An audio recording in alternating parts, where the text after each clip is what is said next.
Les femmes et les hommes sont dans la même pièce, sans séparation physique ni rien, et puis pris au même rang, côte à côte, sans aucune distinction de genre, en fait, sans aucune discrimination ou ségrégation spatiale.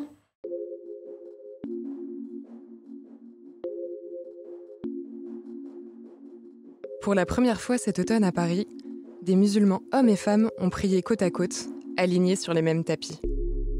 Cette cérémonie, devenue depuis un rendez-vous régulier, a eu lieu dans un endroit tenu secret. Ses organisateurs craignaient des représailles de la part des musulmans traditionnalistes qui critiquent la prière mixte sur les réseaux sociaux. Cette pratique bouscule en effet les codes classiques de la prière. Chez ces musulmans progressistes, les femmes ne sont pas isolées. Le port du voile n'est pas obligatoire, il relève du choix personnel. Des extraits de sourates et le prêche ne sont pas prononcés en arabe, mais en français.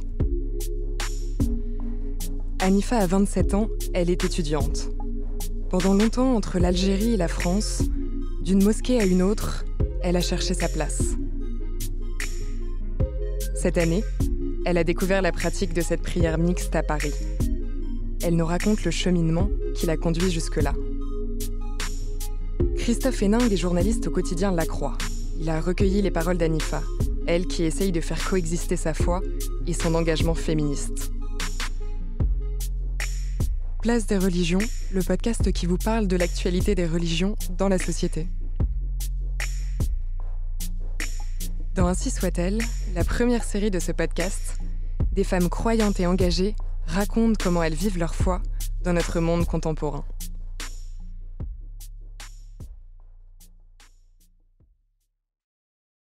Je suis née et j'ai grandi en Algérie, donc durant toute mon enfance et mon adolescence.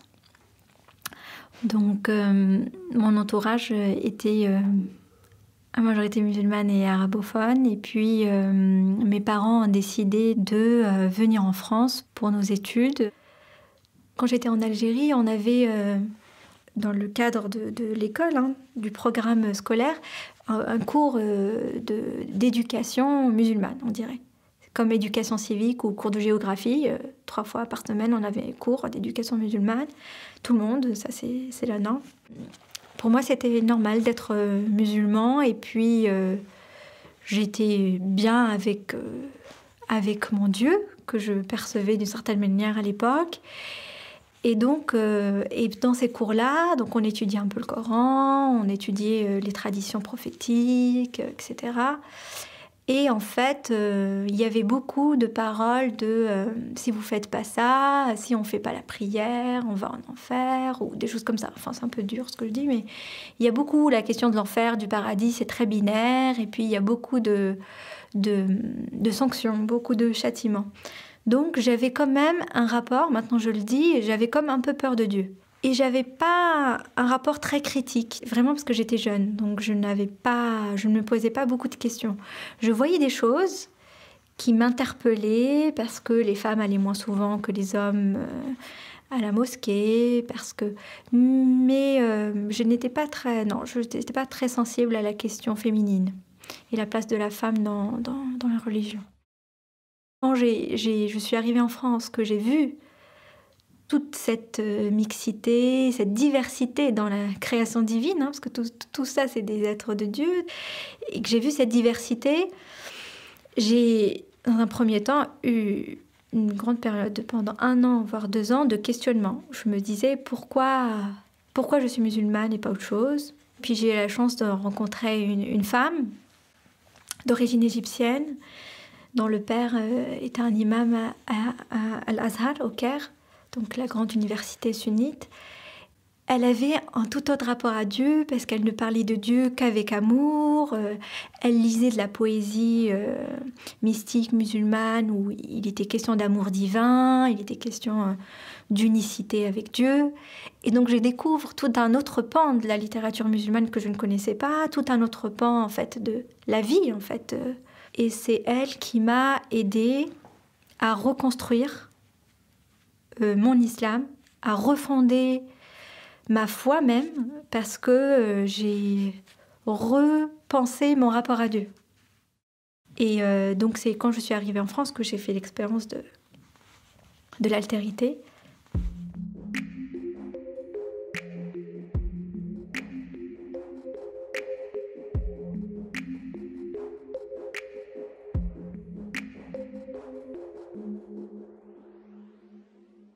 Depuis que je suis en France, c'est quelque chose qui m'attire, les mosquées, partout dans le monde. Quand je vais en Algérie et que je vais dans les mosquées, j'ai réalisé que les femmes ne rentraient pas par la même porte. Et ça, le jour où j'ai réalisé, parce que je voulais rentrer par la porte principale pour aller dans la salle principale, voir à quoi elle ressemble, parce que c'était une ancienne église à Alger, qui est devenue une mosquée, pour voir comment elle a été redécorée après, au moment de sa transformation en mosquée, je ne pouvais pas. Et là, c'était très dur pour moi. C'était très dur. Physiquement, et émotionnellement, j'ai été bloquée. J'ai pleuré parce que je me suis dit, mais pourquoi je... Et puis, je ne pouvais pas le dire. Les gens, ils sont dans leur quotidien, quoi. Il y avait des hommes qui enlevaient leurs chaussures, qui rentraient dans la mosquée, ils vont prier et puis ils repartent. Et puis moi, là, j'avais une question existentielle. Personne n'était là pour répondre à mes questions, quoi. Puis il y a une femme qui vient me voir, qui me dit « Viens, je t'emmène, on va prier. C'est par là, la porte. » Et donc, la porte, elle est par derrière, il faut marcher. C'est marginalisé, quoi. C'est un endroit très, très à l'écart. Et au début, cette femme, je me disais, mais elles ne se rendent pas compte elles se rendent pas compte parce qu'elle était toute joyeuse. Et puis ça faisait partie pour elle de la normalité, que les femmes rentrent par derrière, une petite porte cachée avec un rideau. Bon, et puis finalement, j'ai quand même été apaisée parce que je suis allée prier avec elle et ça m'a fait beaucoup de bien. Parce que surtout, j'ai compris que le combat des féministes, c'est un combat collectif. La place de la femme dans les mosquées, avant cet épisode-là où j'ai senti une violence, je l'avais déjà senti sous d'autres aspects, bien avant, oui, mais je ne l'avais pas vécu de manière aussi brutale et agressive. Donc, c'est pour ça que en fait, c'est difficile pour moi, depuis un certain temps, de prier dans des lieux de culte normaux, les lieux de culte en général. Pour moi, l'islam est libérateur avant tout. Et ce que je vois, ce que je vis parfois, c'est plutôt un enfermement, une oppression, un étouffement. Donc ça va à l'encontre de l'islam.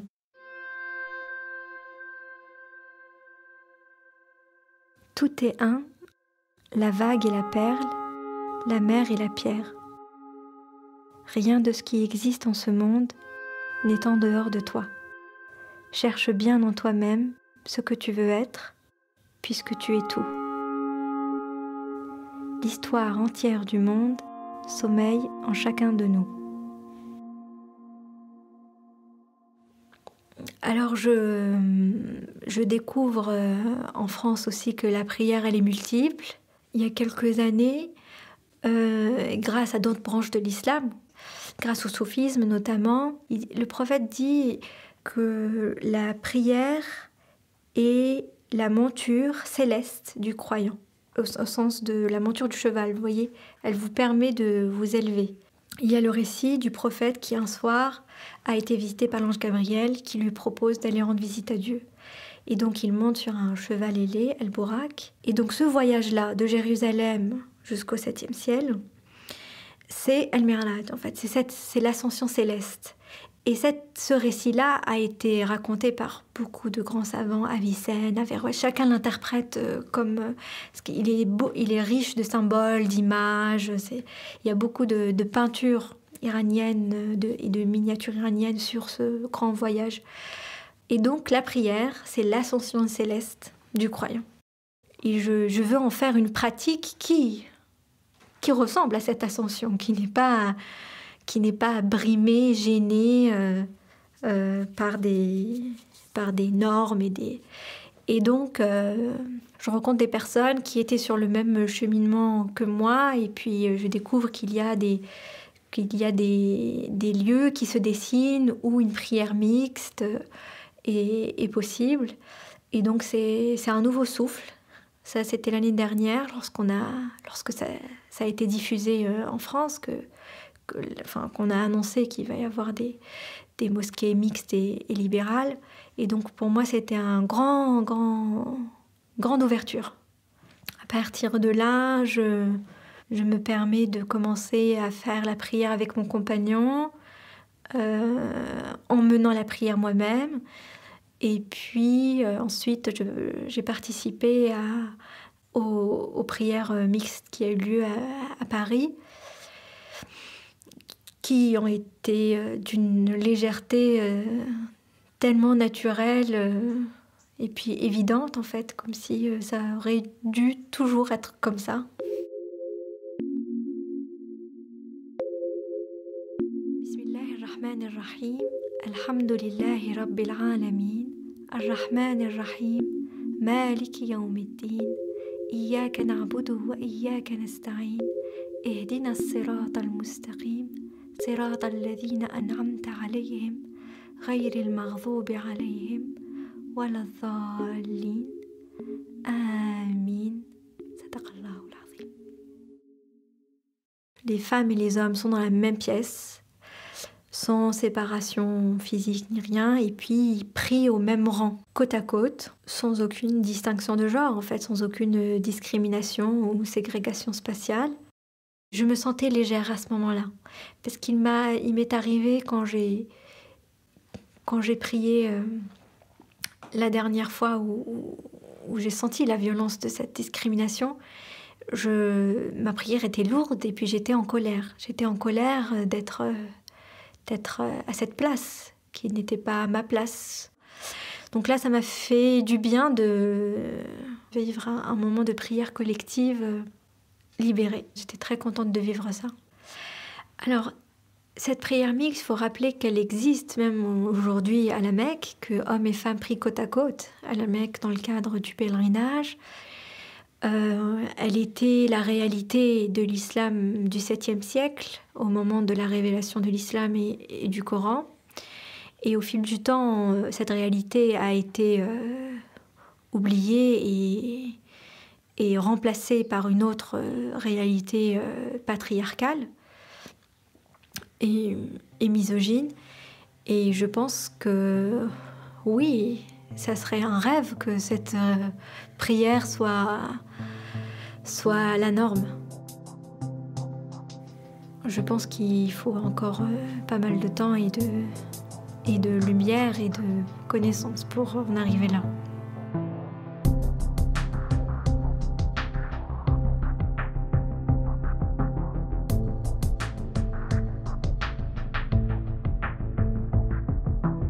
Pour en savoir davantage sur le sujet des prières mixtes, retrouvez une sélection d'articles de La Croix dans le texte de description qui accompagne cet épisode. Ainsi soit-elle, la première série du podcast Place des religions, à écouter toutes les 2 semaines sur l'ensemble des plateformes, sur le site et l'appli La Croix.